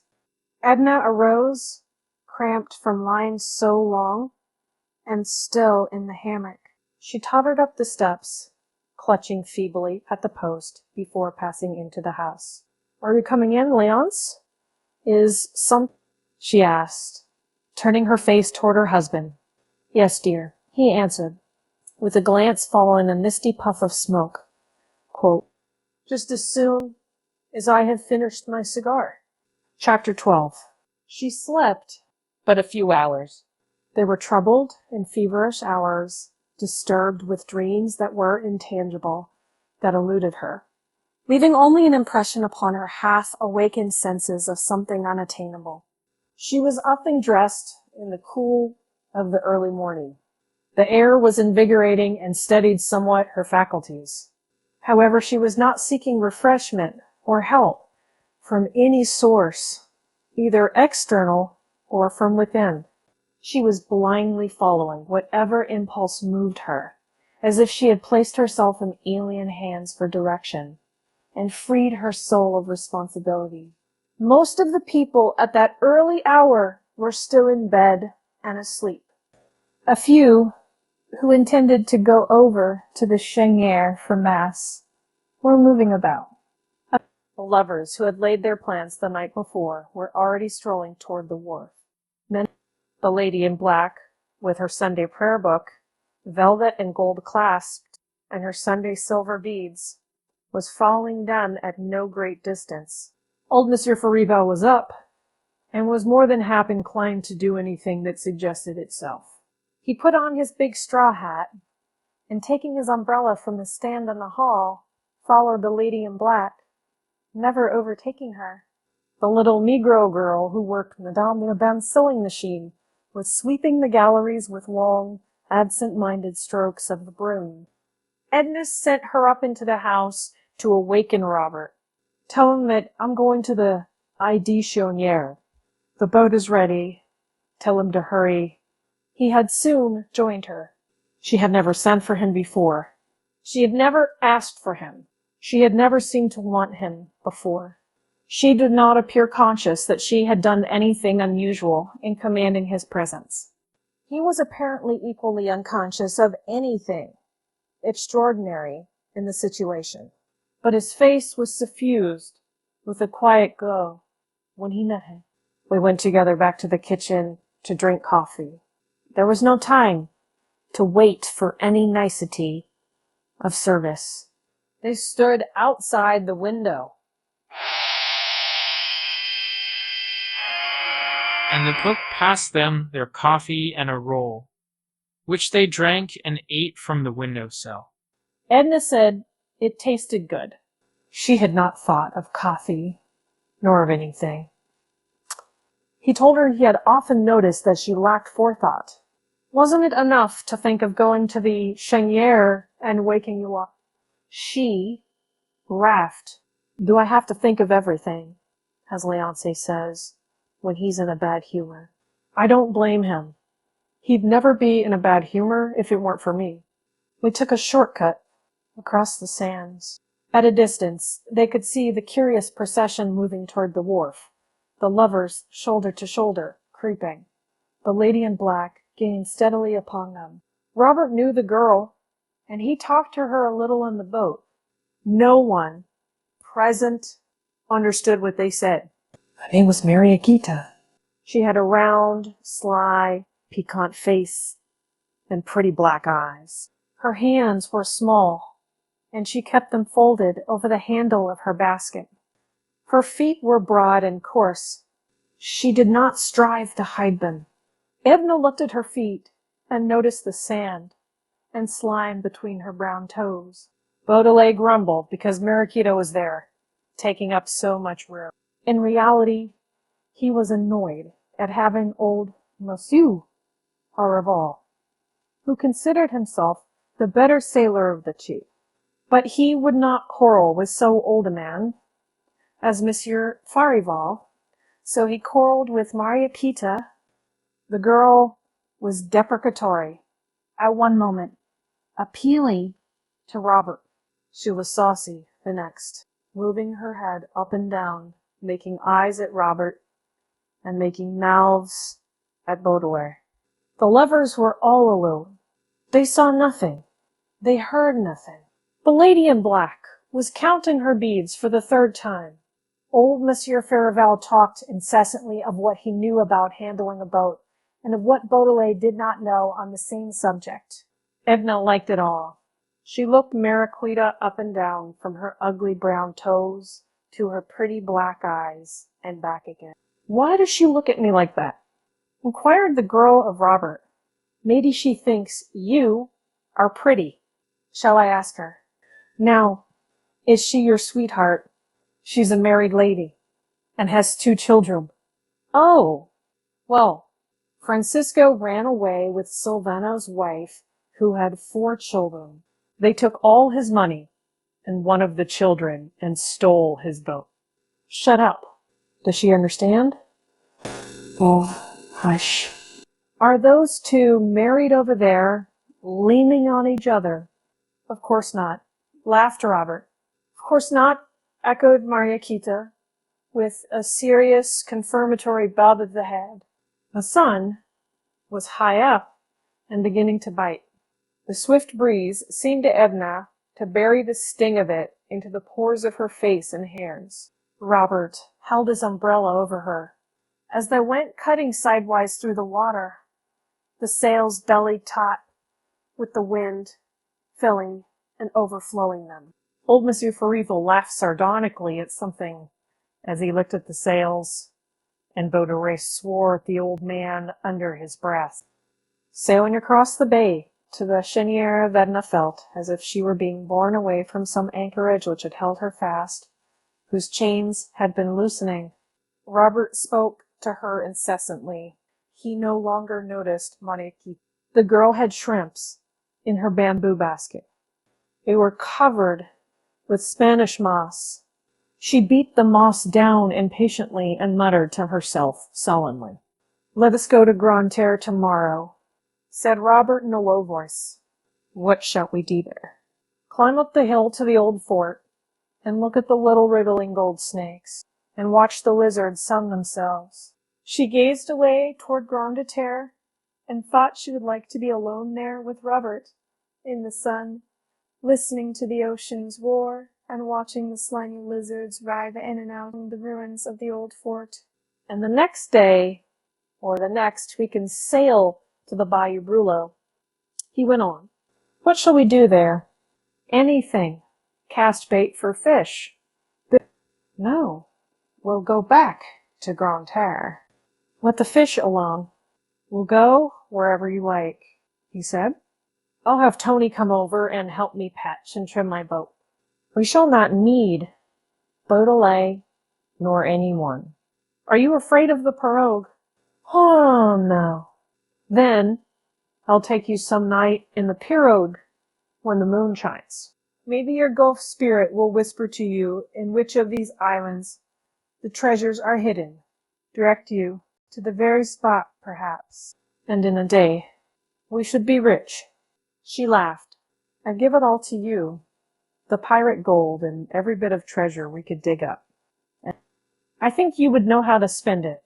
Pirate gold isn't a thing to be hoarded or utilized. It is something to squander and throw to the four winds for the fun of seeing the golden specks fly. We'd share it and scatter it together," he said. His face flushed.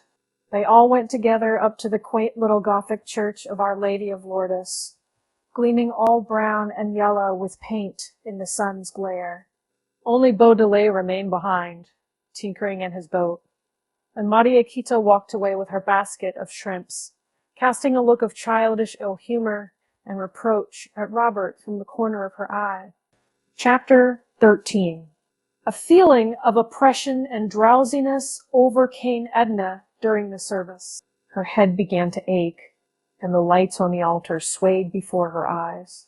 Another time she might have made an effort to regain her composure, but her one thought was to quit the stifling atmosphere of the church and reach the open air. She arose, climbing over Robert's feet with a muttered apology. Old Monsieur Farival, flurried, curious, stood up, but upon seeing that Robert had followed Mrs. Pontellier, he sank back into his seat. He whispered an anxious inquiry of the lady in black, who did not notice him or reply, but kept her eyes fastened upon the pages of her velvet prayer book. "I felt giddy and almost overcome," Edna said, lifting her hands instinctively to her head and pushing her straw hat up from her forehead. "I couldn't have stayed through the service. They were outside in the shadow of the church." Robert was full of solicitude. "It was folly to have thought of going in the first place, let alone staying. Come over to Madame Antoine's. You can rest there." He took her arm and led her away, looking anxiously and continuously down into her face. How still it was, with only the voice of the sea whispering through the reeds that grew in the saltwater pools. The long line of little gray, weather-beaten houses nestled peacefully among the orange trees. It must always have been God's day on that low, drowsy island, Edna thought. They stopped, leaning over a jagged fence made of sea drift, to ask for water. A youth, a mild-faced Acadian, was drawing water from the cistern, which was nothing more than a rusty buoy with an opening on one side sunk in the ground. The water which the youth handed to them in a tin pail was not cold to taste, but it was cool to her heated face, and it greatly revived and refreshed her. Madame Antoine's cot was at the far end of the village. She welcomed them with all the native hospitality, as she would have opened her door to let the sunlight in. She was fat and walked heavily and clumsily across the floor. She could speak no English, but when Robert made her understand that the lady who accompanied him was ill and desired to rest, she was all eagerness to make Edna feel at home and to dispose of her comfortably. The whole place was immaculately clean, and the big four-posted bed, snow white, invited one to repose. It stood in a small side room which looked out across a narrow grass plot towards the shed, where there was a disabled boat lying keel upward. Madame Antoine had not gone to Mass. Her son Tony had, but she supposed he would soon be back, and she invited Robert to be seated and wait for him. But he went and sat outside the door and smoked. Madame Antoine busied herself in the large front room preparing dinner. She was boiling mullets over a few red coals in the huge fireplace. Edna, left alone in the little side room, loosened her clothes, removing the greater part of them. She bathed her face, her neck, and arms in the basin that stood between the windows. She took off her shoes and stockings and stretched herself in the very center of the high white bed. How luxurious it felt to rest thus in a strange, quaint bed, with its sweet country odor of laurel lingering about the sheets and mattress. She stretched her strong limbs that ached a little. She ran her fingers through her loosened hair for a while. She looked at her round arms as she held them straight up and rubbed them one after the other, observing closely, as if it were something she saw for the first time, the fine, firm quality and texture of her flesh. She clasped her hands easily above her head, and it was thus she fell asleep. She slept lightly at first, half awake, and drowsily attentive to the things about her.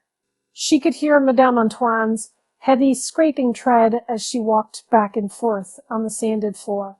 Some chickens were clucking outside the windows, scratching for bits of gravel in the grass. Later, she half heard the voices of Robert and Tony talking under the She did not stir. Even her eyelids rested numb and heavily over her sleepy eyes.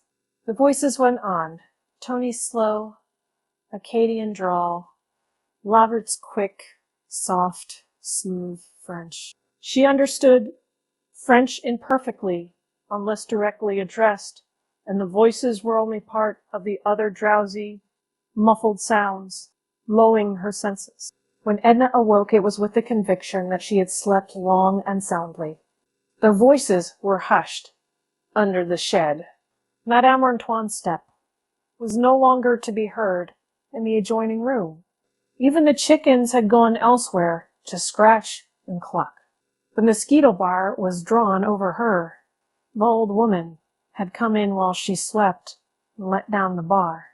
Edna arose quietly from the bed, and looking between the curtains of the window, she saw by the slanting rays of the sun that the afternoon was far advanced.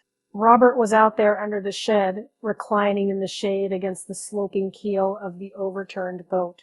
He was reading from a book. Tony was no longer with him. She wondered what had become of the rest of the party.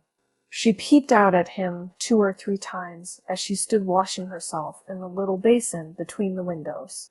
Madame Antoine had laid some coarse, clean towels upon a chair, and had placed a box of poudre de riz within easy reach. Edna dabbed the powder upon her nose and cheeks as she looked at herself closely in the little distorted mirror which hung on the wall above the basin. Her eyes were bright and wide, awake, and her face glowed.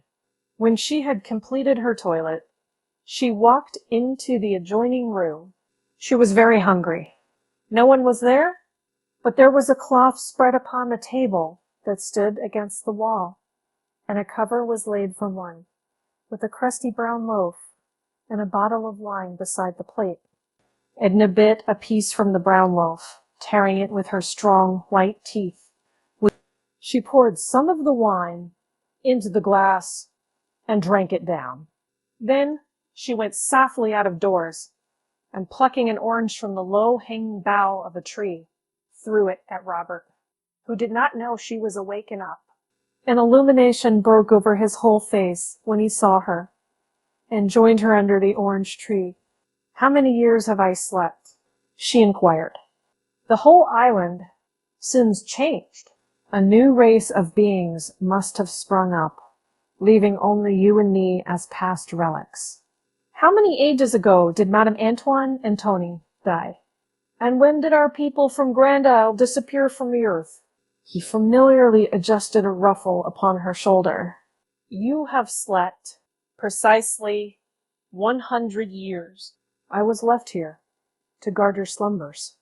And for 100 years I have been out under the shed, reading a book. The only evil I couldn't prevent was to keep a broiled fowl from drying up. If it has turned to stone, still will I eat it," said Edna, moving with him into the house. "But really what has become of Monsieur Farival and the others? Gone hours ago. When they found that you were sleeping, they thought it best not to awake you. Anyway, I wouldn't have let 'em. What was I here for? I wonder if Léonce will be uneasy," she speculated as she seated herself at table. "Of course not. He knows you are with me," Robert replied, as he busied himself among sundry pans and covered dishes which had been left standing on the hearth. "Where are Madame Antoine and her son?" asked Edna. "Gone to vespers, and to visit some friends, I believe. I am to take you back in Tony's boat, whenever you are ready to go." He stirred the smoldering ashes, till the broiled fowl began to sizzle afresh. He served her with no mean repast, dripping the coffee anew and sharing it with her. Madame Antoine had cooked little else than the mullets, but while Edna slept, Robert had foraged to the island.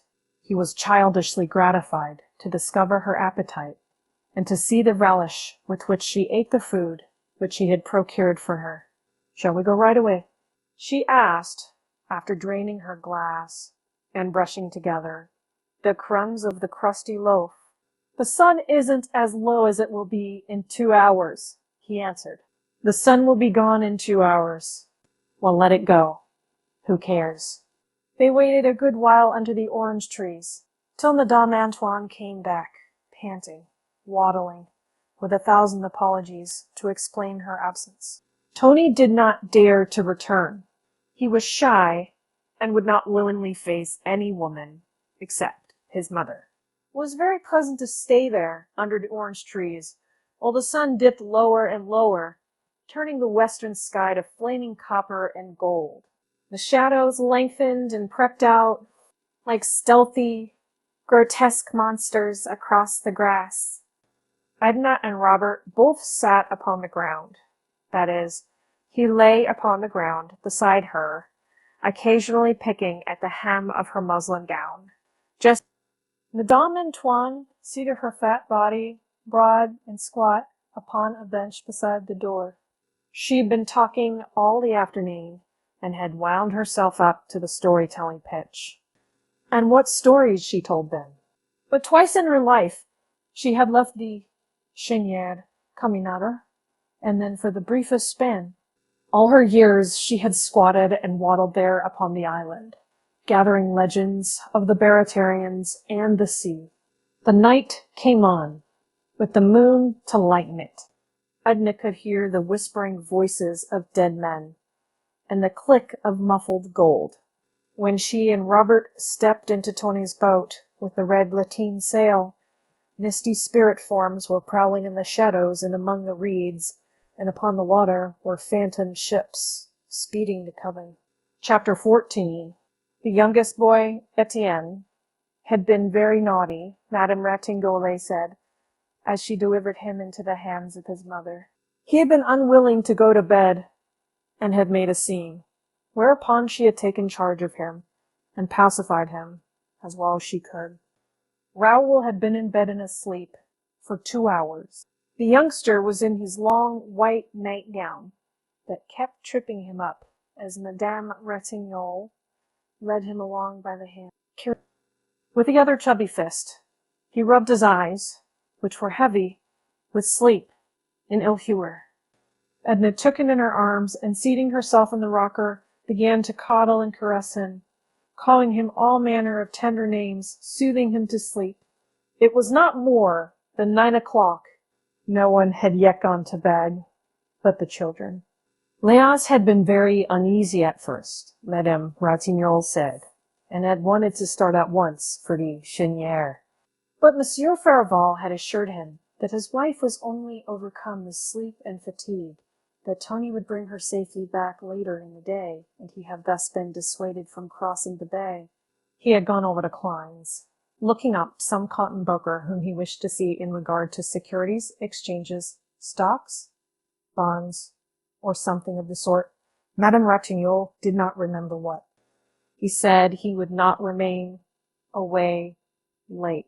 She herself was suffering from heat and oppression, she said. She carried a bottle of salts and a large fan. She would not consent to remain with Edna, for Monsieur Ratignolle was alone, and he detested above all things to be left alone. When Etienne had fallen asleep, Edna bore him into the back room, and Robert went and lifted the mosquito bar that she might lay the child comfortably in his bed. The quadroon had vanished. When they emerged from the cottage, Robert bade Edna good night. "Do you know we have been together the whole livelong day, Robert, since early this morning?" she said at parting. "All but the 100 years when you were sleeping. Good night." He pressed her hand and went away in the direction of the beach. He did not join any of the others, but walked alone toward the Gulf. Edna stayed outside, awaiting her husband's return. She had no desire to sleep or to retire, nor did she feel like going over to sit with the Hednol, or to join Madame Lebrun, and a group whose animated voices reached her as they sat in conversation before the house. She let her mind wander back over her stay at Grand Isle, and she tried to discover wherein this summer had been different from any and every other summer of her life. She could only realize that she herself, her present self, was in some way different from the other self, that she was seeing with different eyes and making the acquaintance of new conditions in herself that colored and changed her environment. She did not yet suspect. She wondered why Robert had gone away and left her. It did not occur to her to think he might have grown tired of being with her the livelong day. She was not tired, and she felt that he was not. She regretted that he had gone. It was so much more natural to have him stay when he was not absolutely required to leave her. As Edna waited for her husband, she sang low a little song that Robert had sung. As they crossed the bay,